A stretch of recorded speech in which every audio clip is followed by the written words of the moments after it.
ардақты ұстаздар, бүгін мінекей 31 желтоқсан 2014 жыл өз тарихына енуде.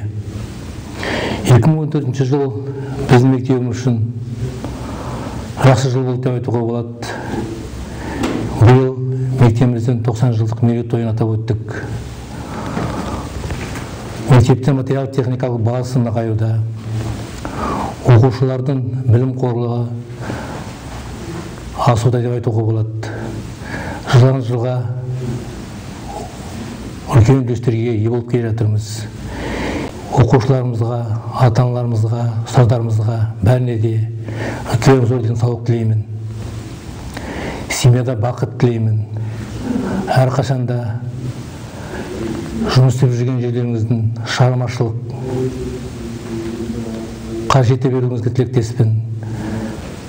Тілей отырып, алдағы 2015 жыл жаңа жылымыз құтты болсын дегім келеді. Бәрімізге де береке, бақытты, мол жыл болсын дегім.